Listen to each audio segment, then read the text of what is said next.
Hi అందరికీ నమస్కారం.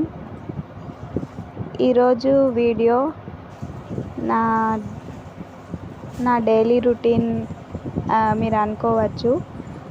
ఇది పొద్దున్నుంచి కొద్దిగా రికార్డ్ చేశాను, కానీ మళ్ళీ మధ్యాహ్నం అయితే కుదరలేదు రికార్డ్ చేసుడు.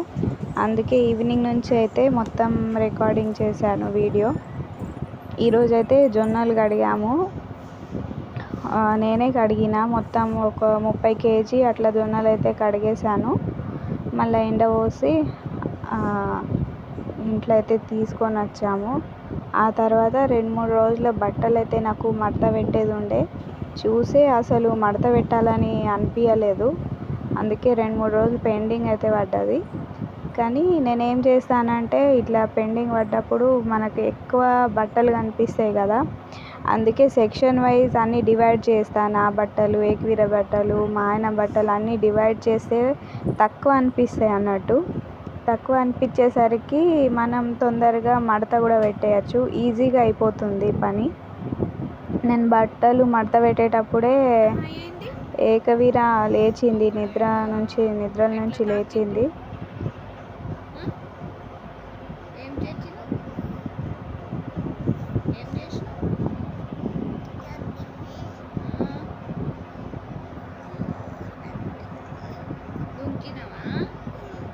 దానికైతే దెబ్బ అయితే తాకింది, మంచం నుంచి అయితే పడ్డది. ఇప్పుడైతే పర్లేదు, తగ్గింది. మళ్ళీ సాయంత్రం పూట తనకి ఇప్పుడు నిద్ర నుంచి లేచింది కాబట్టి నా బట్టలు మడత పెట్టులు అట్లనే ఉండిపోయింది. తనకి ఇప్పుడు తినిపించాలి. తినిపించిన తర్వాత మళ్ళీ ఈవినింగ్ వంట టైం అవుతుంది. నా పనులన్నీ ఇట్లనే ఇప్పుడు బాగా సాగుతున్నాయి అన్నట్టు. ఏ పని కూడా పూర్తిగా నేను చేయలేకపోతున్నా. ఏకవీరకు పట్టుకునుడు, అన్ని పనులు చేసుడైతే నాతోని కుదురుతలేదు.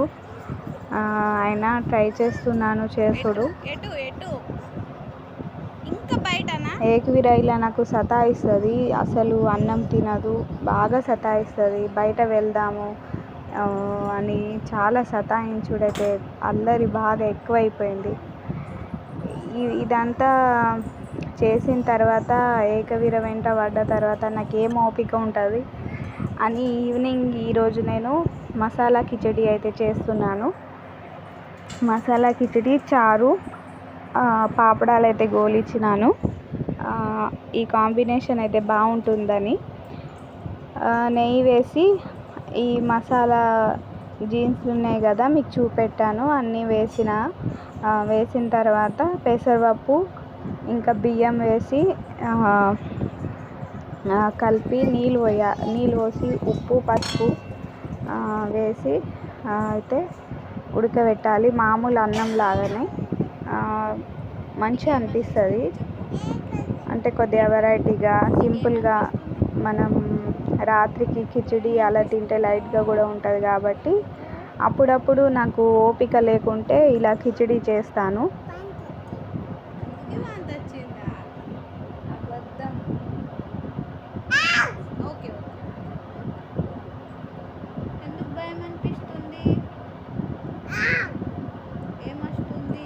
ఈ మధ్య ఏదన్నా కూడా ఏకవీరకు బాగా కోపం వస్తుంది.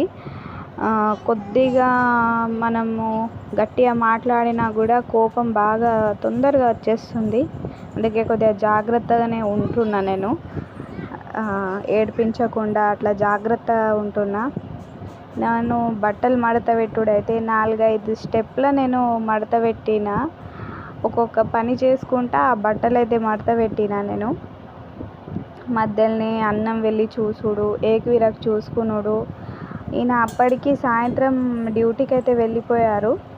ఇంట్లో నేను ఏకవీర ఇద్దరమే ఉన్నాము కాబట్టి నాకు తను ఏం చేస్తుంది అది కూడా చూసుకోవాలి. లేకుంటే కింద ఏదన్నా పడితే కానీ ఏది కూడా నోట్లో పెట్టుకుంటుంది. అందుకే జాగ్రత్తగా గమనిస్తూ ఉండాలి తనకి. నా చుట్టుపక్కనే తిరుగుతూ ఉంటుంది.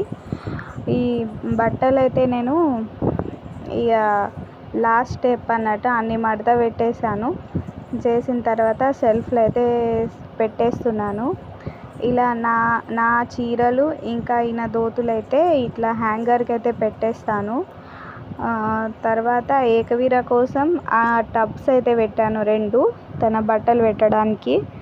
అంటే ఈజీగా కూడా ఉంటుంది మనకు బట్టలు తీసుకోవడానికి. తర్వాత ఆ టబ్లో సెక్షన్ వైజ్ కూడా పెట్టేస్తే తొందరగానే తన బట్టలు అనేది తొందరగా మనకు దొరుకుతాయి. ఇట్లా నీట్గా కూడా అనిపిస్తుంది. నాకైతే బట్టలు నీట్గా పెట్టకుంటే అయితే చాలా చిరాకుగా వస్తుంది అన్నట్టు. తీస్తే కూడా మంచిగా తీయాలి అని అనిపిస్తుంది. లేకుంటే రోజు అన్నీ నీట్గా సదరాలంటే కూడా యాస్ట్ వస్తుంది. కాబట్టి ఒకసారి నీట్గా పెట్టుకున్న తర్వాత ప్రతిరోజు మనం సరిగ్గా తీస్తే ఆ బట్టలు అనేటివి నీట్గానే ఉంటాయి. ఈ 2 షెల్ఫ్లు అయితే ఖాళీగా ఉంచిన, ఎందుకంటే ఏకవీరకు అన్నీ అందుతున్నాయి కాబట్టి షెల్ఫ్స్లో అన్నీ తీసి పడేస్తుంది. ఈరోజు మా డిన్నర్ అయితే ఇది. చేసిన తర్వాత ఏకవీర మీకు శ్లోకం అయితే చెప్తుంది. చెప్పమంటే అసలు